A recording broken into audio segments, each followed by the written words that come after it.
Good morning, students. Now we are going to see the lesson current electricity. In this side, the last heading is heating effect of electric current. Here, the first topic is Joule's law. What is Joule's law? The heat developed in the circuit is directly proportional to three things. The first one is square of current, the second one is resistance, and the third one is time of flow. You see the equation W equal to VIT. What is W? W is a work done.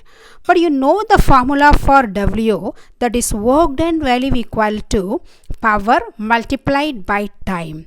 Power formula is potential difference multiplied by current. So you are getting W value equal to, you are substituting the value means you will get W value equal to VIT. The second equation, W is replaced by H because work done and the energy both are same. So H value equal to VIT. But in the third one, H is equal to I square RT. How you got this?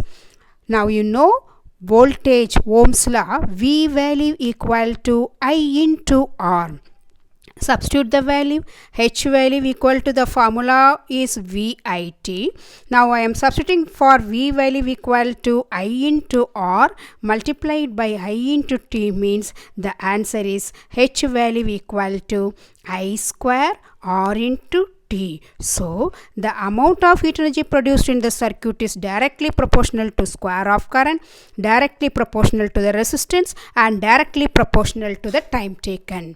Now, small example problem here. Find the heat energy produced in the resistance. Value is equal to 10 ohm. When 5 ampere current flow through the circuit, time value equal to 5 minutes. What is given? R value equal to 10 ohm is given. Current I value equal to 5 ampere is given. The time taken value equal to 5 minutes. But when you are doing the problem, always you will convert the time in terms of seconds. So you know 1 minute equal to 60 seconds. So time value equal to 5 into 60. The answer is equal to 300 seconds. Now which formula you will use? Heat energy you want. So H value equal to I square RT. The value of I is 5. So 5 into 5. R value is equal to 10. That multiplied by the time taken value equal to 300. 5 into 5 you are multiplying means the answer is 25. 10 into 300 you are multiplying means the answer is 3000. Both you are multiplying means the answer is equal to 75,000 joule. Sometimes you want to convert the value in terms of, now kilojoule means this answer divided by 1000.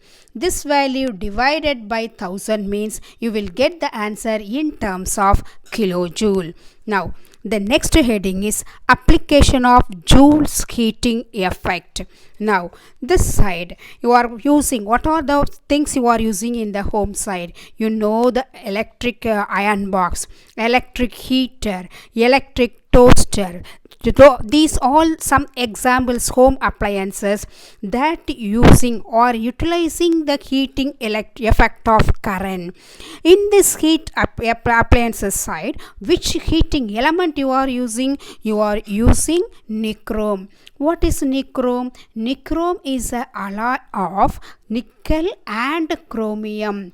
Nichrome is an alloy of nickel plus chromium. These two are adding means you are getting nichrome here. Why you are using this nichrome? Here the specific resistance of nichrome value is very greater, and you are calculating the value of melting point of the nichrome value also it is greater. So you are using nichrome as a heating element in the devices. Now the next one is electric fuse. Electric fuse, you know about electric fuse here. Now why you are using this? These fuses are connected in series with the circuit to protect the electric devices. What are the electric devices we are using? Fridge, etc.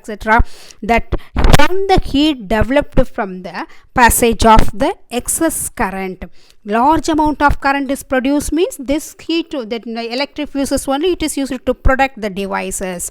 Which one you are using? The short length of the wire you are using, that is made up of low melting point. Why you are using low melting point here? Because the large amount of current pass means low melting point, so automatically it will melt and it protect the home appliances what are we are using here. Now nowadays we are using circuit breakers. Now the next heading is electric furnace. What is electric furnace here? Now this is used in the manufacture of large number of important materials: steel, silicon, carbide, quartz, gallium, arsenide, etc. Now in this side it is used to produce the temperature up to 1500 degrees centigrade. But now you are using this electric carbon arc furnace you are using means it is used to produce the temperature about 3000 degrees centigrade. This is about electric furnace. Now the next heading is electric lamp. You all know this electric lamp very well. Which one you are using as a heating element? Here you are using the tungsten filament. Why you are using tungsten filament? Because the melting point value is very greater. The value is 3380 degrees centigrade. Now the next heading is thermoelectric effect. What is mean by thermoelectric effect? You are converting temperature difference to voltage.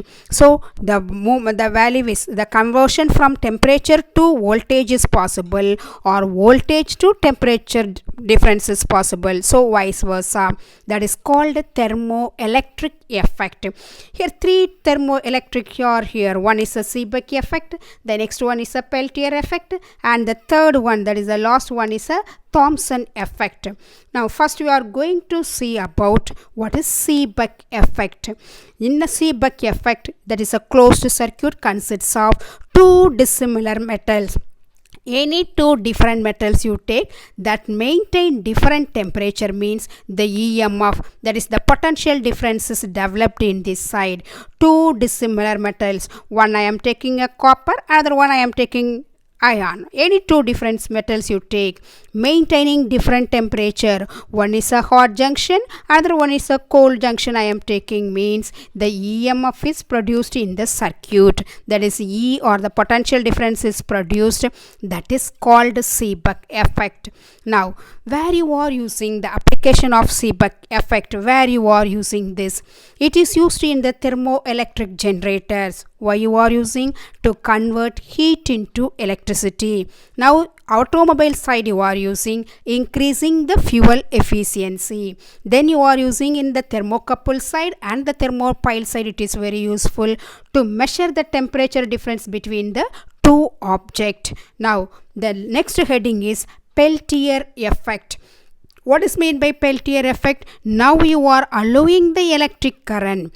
Before Seebeck effect you are not allowing the electric current, but here you are allowing the electric current that pass through the circuit, means heat is evolved at one junction and absorbed at another junction. Same way you are taking two different metal, one is a copper, one is a iron, like that way, but here you are allowing the current, heat is evolved at one junction and heat is absorbed at other junction. This is Peltier effect. Now you see the diagram. Now you are taking the two different metal, one is a copper and another one is a iron. Two different junction, one is A and another one is B. This is called thermocouple. These two junction is called thermocouple. Now the heat is absorbed in junction, heat is absorbed means that is a cold one, cold junction. The heat is liberated means that act as a heat junction. Now two different metals, the current flow through the circuit means one side the heat is absorbed, other side the heat is liberated. One act as a cold junction, another one act as a hot junction. Then the EMF is produced in the circuit side. Now you see the second one. Just only I am reversing the battery. Same copper and iron. Now the junction is A, B, no changes in that side. Only the current flow from iron to copper. Previous side copper to iron, now iron to copper. So now A is act as a heated one, heat junction. Here the heat is liberated. The junction B, the heat is absorbed. So this act as a cold junction. So two different junction. Again the EMF value is produced in the circuit side. The last heading in this side is Thomson effect. What does it mean by Thomson effect? The 2 points in the conductor at different temperature. So now you are taking only one conductor, only one metal in that side, no two different metals. But here you are taking 2 points. So now I am taking AB is a conductor, means here I am selecting a 2 point. One is C, one is D, one is M, one is N, whatever notation it is. You are selecting a 2 point here, means that is different temperature. Then the density of the electrons at these points will differ. So their potential difference is produced in that side. Now only a single conductor. Now you are taking two different points that maintains different temperature, means EMF is produced in this side. This is Thomson effect. Now two types of Thomson effect is here. One is a positive Thomson effect, another one is a negative Thomson effect. The first one is, we will see about the positive Thomson effect. Now you are taking a copper bar. In the copper bar side, AB is a copper bar.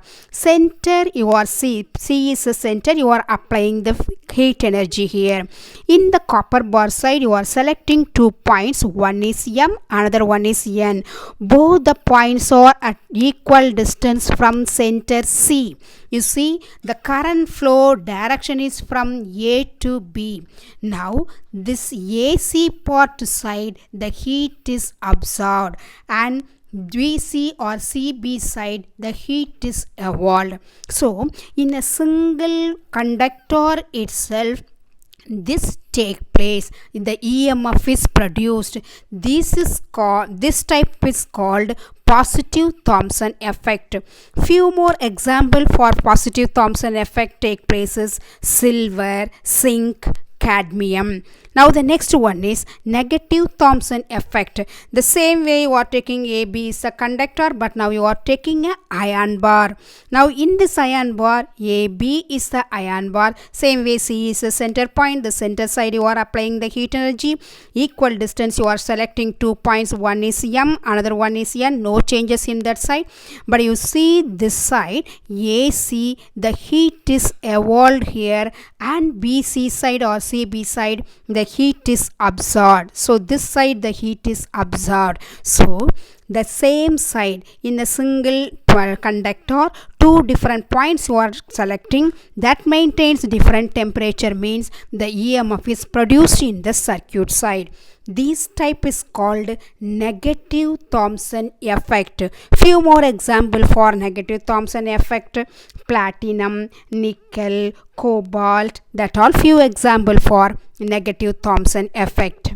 So this class you are prepared about Joule's law. Current amount of heat energy you are calculating, that is directly proportional to square of current, directly proportional to the resistance, and directly proportional to the time taken. Then the next one, what are the applications of Joule's heating effect? This side, electric heater, electric fuse, and the electric furnace. The last one is electric lamp also you are prepared. Then three types of thermoelectric effect you are prepared: Seebeck and Peltier. The last one is Thomson effect. So thank you students. Revise all the things.